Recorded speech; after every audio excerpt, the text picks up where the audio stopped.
Hi friends, welcome back to my channel. எல்லாம் எப்படி இருக்கீங்க? நான் வந்து ரொம்ப நல்லா இருக்கேன். நீங்களும் அதே மாதிரி எல்லோரும் ரொம்ப நல்லா இருப்பீங்க, ஆரோக்கியத்தோடு இருப்பீங்க அப்படின்னு நினச்சிட்டு இன்றைக்கி இந்த வீடியோ வந்து ஸ்டார்ட் பண்ணலாம். இன்றைக்கி காலையில் வந்து பார்த்தீங்கன்னா சூப்பராக தோசை சுட்டு சாப்பிட்டாச்சு. சண்டே அன்றைக்கி எடுத்த ஒரு குட்டி வ்ளாக் தான் இது, குக்கிங் வ்ளாக். ஸோ சண்டே அண்ணாவே ஸ்பெஷல் தானே. சண்டே அன்றைக்கி போய் ஹஸ்பண்ட் மீன் வந்து வாங்கிட்டு வந்துட்டார். மீன் வந்து வாங்கிட்டு வந்துட்டு ஃபஸ்ட்டு வந்து மீனை வந்து கழுவி எடுத்துக்கலாம். நல்லா ஃப்ரெஷ்ஷான மீன் வந்து கிடச்சிருந்துச்சு. இது வந்து பார்த்திங்கன்னா ஒரு 1.5 கிலோ இருக்கும். நான் எப்போ வாய்ஸ் ஓவர் கொடுக்கலாம் அப்படின்னு ஃபோன் எடுக்கிறேனோ அப்போ வந்து இந்த பக்கத்து ஸ்கூலில் வந்து பெல் வந்து கரெக்டாக அடிச்சிடும். அதனால தான் உங்களுக்கு பெல் சவுண்ட் வந்து கேட்குது. ஸோ ஃபஸ்ட்டு வந்து மீன் வாங்கிட்டு வந்தோடனே ஃபஸ்ட்டு ஒரு தாட்டி கழுவிட்டு கத்தி வச்சு நல்லா இந்த மாதிரி சுரண்டி எடுத்துக்கலாம். நான் வந்து மீன் வந்து இப்படி தான் கழுவேன். நிறைய பேர் நிறைய விதமாக கழுவிங்க. ஸோ இப்போ வந்து பார்த்திங்கன்னா நெக்ஸ்ட் அந்த மாதிரி கழுவி எடுத்துகிட்டு ஒரு 2 ஸ்பூன் அளவுக்கு வந்து உப்பு வந்து போட்டுட்டு நல்லா இந்த மாதிரி குலுக்கி விட்டு ஒரு 2 நிமிஷம் அப்படியே வச்சிடலாம். அதில் இருக்க அழுக்கெல்லாம் வந்து வந்துடும். அதுக்கப்புறம் திருப்பி அதே கத்தி வச்சு சுரண்டி எடுத்து க்ளீன் பண்ணிக்கிட்டோம்னா வந்து நல்லா சுத்தமாக க்ளீன் ஆயிரும். சிக்கனுக்காகட்டும் ஃபிஷ்ஷுக்காகட்டும் அதுக்கான ஒரு கவுச்சி வந்து இருக்குது. அதனால வந்து இந்த மாதிரி கழுவுறதுனால நம்ம மேக்ஸிமம் அந்த கவுச்சி வந்து குறைக்க முடியும். ஸோ செகண்ட் பெல்லும் அடிக்குது. எதனால் இந்த ஸ்கூலில் இத்தனை பெல் அடிக்குதுன்னு சத்தியமாக தெரியல. நான் வாய்ஸ் ஓவர் கொடுக்குறப்ப மட்டும்தான் சூப்பராக அடிக்கும். சரிங்களா? இப்போ வந்து பார்த்திங்கன்னா ஒரு 2 ஆனியன் வந்து வச்சுருக்கேன். அதையும் வந்து இந்த மாதிரி கட் பண்ணி எடுத்துக்கிறேன். ஸோ எங்கள் வீட்டு பக்கத்தில் பார்த்திங்கன்னா ஒரு ஸ்கூல் இருக்குது. இங்கே முன்னாடி பார்த்திங்கன்னா ஒரு கன்ஸ்ட்ரக்ஷன் ஒர்க் வந்து நடந்துகிட்ருக்கு. கீழே வந்து பார்த்திங்கன்னா மோட்டார் சவுண்ட் வந்து ஓடிட்டுருக்கு. இது எல்லாமே தாண்டி தான் வந்து நான் வாய்ஸ் ஓவர் கொடுத்துட்ருக்கேன். அங்கங்கே சின்ன வந்து டிஸ்டர்பன்ஸ் வந்து இருக்கும். தயவு செஞ்சு இக்னோர் பண்ணிடுங்க. ஸோ வீடியோ வந்து கண்டிப்பாக ஃபுல்லாக பாருங்கள். என்னோடய சேனலை இதுதான் ஃபஸ்ட் டைம் பார்க்குறீங்க அப்படின்னா please subscribe to my channel. Video பிடிச்சிருந்தா, இந்த ரெசிபி பிடிச்சிருந்தா கண்டிப்பாக ஒரு லைக் போட மறக்காதீங்க. Please like, share and subscribe to எங்கள் நனிமா சேனல். ஸோ இது நெக்ஸ்ட் வந்து பார்த்திங்கன்னா நான் தக்காளி வந்து இந்த மாதிரி கட் பண்ணி எடுத்துக்கிறேன். மேலே இருக்கிற அந்த இதை மட்டும் எடுத்துடலாம். ஏன் அப்படின்னு பார்த்தீங்கன்னா அது வந்து ரொம்ப கொஞ்சம் வேகிறதுக்கு வந்து கொஞ்சம் கஷ்டமாக இருக்கும். அதனால் அதை மட்டும் கட் பண்ணிவிட்டு ஒரு 4 தக்காளி வந்து இங்கே வந்து ஜாரில் சேர்த்துக்கிறேன். இது கூடயே வந்து பார்த்திங்கன்னா மிளகாத்தூள், அதுக்கப்புறம் நம்ம குழம்பு மிளகாத்தூள் வச்சுருப்போம்ல அதையும் போட்டுக்கிறேன். அதுக்கப்புறம் வரமிளகாத்தூள், அதுக்கப்புறம் சால்ட்டு.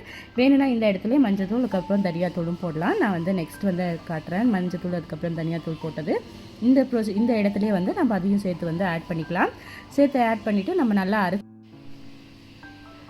ஸோ இது வந்து ஒரு ஃபைன் பேஸ்ட்டாக அரைச்சிக்கலாம். ஸோ நேற்று வந்து பார்த்திங்கன்னா ஒரு டாக்குமெண்ட்ரி வந்து ரீட் பண்ணிகிட்ருக்கிறப்போ எனக்கு ஒரு இன்ஃபர்மேஷன் வந்து கிடச்சிது. அது வந்து உங்கள் கூடயே ஷேர் பண்ணிக்கிறேன். என்ன அப்படின்னு பார்த்தீங்கன்னா 1981 இருந்து இந்த 2012 வரைக்கும் பிறந்தவங்களை வந்து மில்லினியல்ஸ் அப்படின்னு கூப்பிடுவாங்களாம். அவங்களுக்கு என்ன ஒரு பெரிய அட்வான்டேஜ் அப்படின்னு பார்த்தீங்கன்னா அவங்க தான் வந்து இந்த லேண்ட்லைன் ஃபோனையும் பார்த்தவங்க, அதுக்கப்புறமா வந்து இப்போ இருக்க ஸ்மார்ட் ஃபோனும் பார்த்தவங்க. அது மாதிரி ஒரு ரேப்பிட் சேஞ்சை வந்து பார்த்தவங்க யார் அப்படின்னா இந்த ஜென்ரேஷன் தானே. நம்ம வந்து பார்த்தா நம்மலாம் ஸ்கூலுக்கு போகிறப்ப பார்த்தா இந்த ஏடிஎம் இருக்க கிடையாது, இந்த ஸ்மார்ட் ஃபோன்ஸ் இருக்க கிடையாது, ஸ்மார்ட் டிவி இருக்க கிடையாது. பட் அது வந்து ரேப்பிடாக சேஞ்ச் ஆனதுக்கு பயங்கரமாக அடாப்ட் ஆனது யாருன்னு பார்த்தீங்கன்னா இந்த ஸ்டேஜில் இந்த டைமில் பிறந்தவங்க தான் நாம. அதுவும் இல்லாமல் நெக்ஸ்ட் வந்து பார்த்திங்கன்னா நம்ம அம்மா அப்பா அவங்க எல்லாமே வந்து அந்த அடாப்டேஷனுக்கு அவங்களாம் ஒத்து போகல. பட் நாம் இதை தாண்டி பிறந்தவங்க வந்து டக்குன்னு அந்த அடாப்டேஷனுக்கு ஒத்து போயிட்டோம். அதுவும் இல்லாமல் ஒரு பெரிய விஷயம் நம்ம பேண்டமிக்கே பார்த்துட்டோம். ஸோ அந்த மாதிரி லைஃப்பில் எவ்வளோ பெரிய விஷயத்தையும் டக்குன்னு அடாப்ட் பண்ணி போன ஜென்ரேஷன் எது அப்படின்னு பார்த்தீங்கன்னா இப்போது இந்த ஏஜ் குரூப்பில் இருக்கிறவங்க தான். நீங்கள் எந்த ஏஜ் குரூப்பில் இருக்கீங்க, அது எப்படி நீங்களும் உணர்ந்தீங்களா அப்படின்னு எனக்கு கமெண்ட்டில் சொல்லுங்கள். ஏன்னா நான்லாம் சின்ன பிள்ளையாக இருக்கிறப்போ இந்த மாதிரி டிவியெல்லாம் இருக்கல. அந்த குண்டு டிவி வரும் இல்லையா, அதுதான் வச்சுருந்தோம். அதுக்கப்புறம் பார்த்திங்கன்னா எல்லாத்து வீட்லேயும் லேண்ட்லைன் எல்லாம் இருக்காது. ஏதோ ஒரு 10 வீட்டில் ஒரு வீட்டுக்கு வந்து டெலிஃபோன் இருக்கும். அவங்க வீட்டில் தான் போய் எல்லாம் பேசுவோம். இப்போ பார்த்தா எல்லாத்து கையிலையும் இப்போ குழந்தைங்க கூட கேட்க ஆரம்பிச்சிட்டாங்க, எனக்கு ஒரு ஃபோன் வாங்கி கொடுன்னு. 10வது தான் என் பொண்ணு படிக்கிறா, பட் அவள்கிட்ட கேட்டுட்ருக்கா எனக்கு ஒரு ஃபோன் வாங்கி கொடுன்னு. ஸோ அந்த மாதிரி வந்து ரேப்பிடாக நம்ம எல்லாம் சேஞ்ச் பண்ணிக்கிட்டோம். அதுக்கான அடாப்டேஷனும் நம்ம பண்ணிக்கிட்டோம். அதே நேரத்தில் நம்ம சயின்ஸ் எந்த அளவுக்கு டெவலப் ஆச்சோ அதுக்கு ஈக்குவலாக நம்மளை டெவலப் பண்ணிக்கிட்டோம். ஸோ நிறைய விஷயத்த நம்ம அடாப்ட் பண்ணிக்கிட்ட ஒரு பெரிய பொறுப்புன்னு சொல்கிறதா என்னன்னு தெரியல, அந்த ஒரு எபிலிட்டி நம்மள்கிட்ட தான் இருக்குது. நம்ம தான் அதெல்லாமே இப்போ வந்து சாதிச்சிருக்கோம். ஸோ அந்த மாதிரி இவ்வளோ பெரிய விஷயமே கடந்து வந்துட்டோம். இன்னும் என்ன சின்ன சின்ன விஷயம் தான் நடக்க போதோ அதையும் ஈஸியாக கடந்து போயிடலாம். யார் என்ன சொன்னாலும் கேட்டுக்காதீங்க. யார் என்ன சொன்னாலும் உங்களுக்கு பற்றி நெகட்டிவ் கமெண்ட்ஸ் வச்சாலும் அதை பற்றியெல்லாம் காது கொடுக்காம நம்ம என்ன பண்ணுறோமோ அதை சின்சியராக பண்ணிட்டு போயிடலாம்.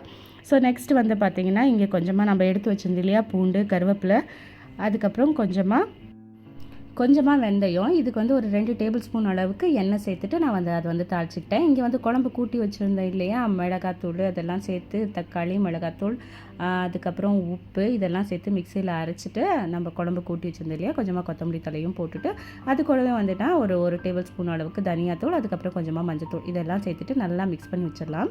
இது வந்து மீன் குழம்பு வந்து கூட்டியாச்சு. நீங்கள் எப்படி மீன் குழம்பு வைப்பீங்க அப்படின்னு முடிஞ்சால் கமெண்ட்டில் சொல்லுங்கள்.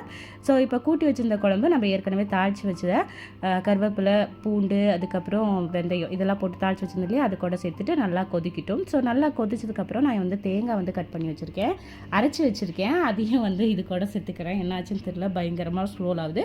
அதையும் இது கூட சேர்த்துட்டு கொஞ்சமாக தண்ணி சேர்த்துட்டு நம்ம நல்லா கொதிக்கிட்டோம். இது நல்லா கொதிச்சதுக்கப்புறம் நம்ம சூப்பராக கழுவி வச்சுருக்கோம் இல்லையா மீன், அதை வந்து சேர்த்துட்டோம்னா ஸோ நம்மளோட சூப்பரான மீன் குழம்பு வந்து ரெடி ஆயிடுச்சு.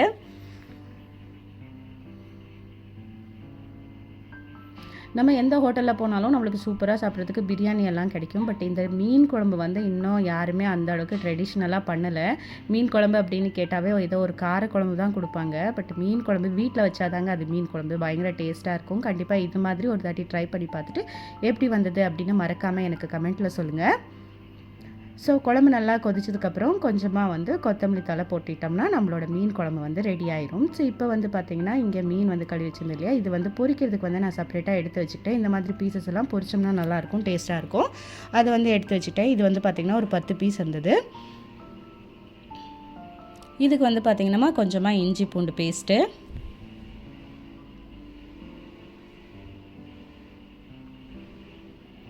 ஸோ வெறும் தனி மிளகாய்த்தூள், இது வந்து சாம்பார் தூள் கிடையாது, நம்ம குழம்புக்கெல்லாம் போடுவோம்ல அது கிடையாது. இது வந்து தனி மிளகாய்த்தூள் வந்து சேர்த்துக்கலாம். இது கூடவே வந்து கொஞ்சமாக மஞ்சத்தூள், அதுக்கப்புறம் தேவையான அளவுக்கு உப்பு,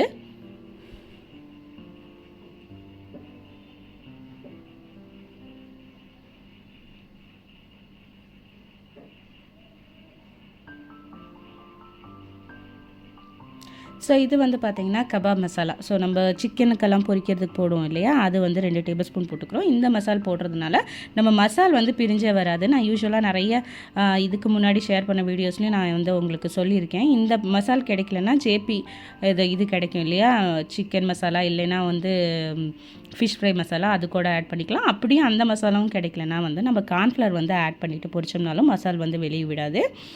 ஸோ அவ்வளோதான், நம்மளோட சூப்பரான மீன் குழம்பு வந்து ரெடி ஆயிடுச்சு. அதை சைடில் வச்சுட்டு நம்ம வந்து இப்போ மீன் வந்து பொரித்து எடுத்துக்கலாம்.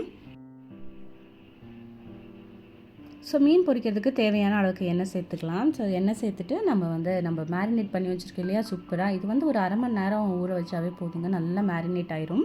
ஸோ ஃபிஷ்ஷை வந்து ரொம்ப முருகலாக பொரிக்காமல் ஓரளவுக்கு மீடியமாக பொரிச்சிங்கன்னா நல்லா ஜூஸியாக இருக்கும், சாப்பிட்றதுக்கு அவ்வளோ டேஸ்ட்டாக இருக்கும். கண்டிப்பாக இதே மாதிரி ஒரு முறை ட்ரை பண்ணி பாருங்கள். என்னோடய வீடியோவை இதுதான் ஃபஸ்ட் டைம் பார்க்குறீங்க அப்படின்னா கண்டிப்பாக சேனலை வந்து சப்ஸ்கிரைப் பண்ணிக்கோங்க. இந்த வீடியோ பிடிச்சிருந்தா, இந்த ரெசிபி பிடிச்சிருந்தா கண்டிப்பாக ஒரு லைக் போட மறக்காதீங்க. அப்படியே கூட இருக்க பெல் பட்டனையும் ப்ரெஸ் பண்ணி விட்டிங்கன்னா நான் போடுற வீடியோட நோட்டிஃபிகேஷன் வந்து உங்களுக்கு வரும். ஸோ ஹோப் இந்த ரெசிபி உங்களுக்கு பிடிச்சிருக்குன்னு நினைக்கிறேன். ஸோ அவ்வளோதாங்க, சூப்பரான ஃபிஷ் ஃப்ரை அதுக்கப்புறம் ஃபிஷ் குழம்பு வந்து ரெடி ஆயிடுச்சு. சண்டே அன்றைக்கி எங்கள் வீட்டில் இதுதான் சமையல். நீங்கள் என்ன பண்ணீங்க அப்படின்னு கண்டிப்பாக கமெண்ட்டில் சொல்லுங்கள். இன்றைக்கி நான் ஷேர் பண்ண இன்ஃபர்மேஷன் உங்களுக்கு பிடிச்சிருந்தா கண்டிப்பாக ஒரு லைக் போட மறக்காதீங்க. இந்த மாதிரி மீன் பொரிச்சிட்டு மேலே கொஞ்சமாக லெமன் பிழிஞ்சிட்டு அதுக்கப்புறம் கொஞ்சமாக கட் பண்ணி வச்சு ஆனியனோட சேர்த்து சாப்பிட்டா அவ்வளோ அட்டகாசமாக இருக்கும். இதுக்கெல்லாம் ரைஸே வேண்டாம்.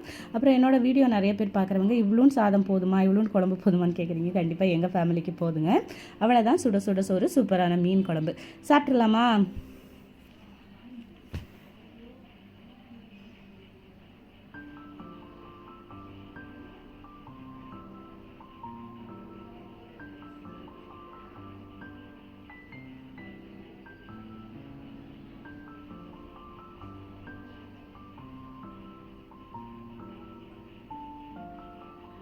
அவ்வளோதாங்க, நான் வந்து சூப்பராக சாப்பிட போகிறேன். நீங்களும் இதே மாதிரி செஞ்சு சாப்பிட்டு பாருங்கள். மீட் இந்த next interesting vlog and interesting recipe. Until then by.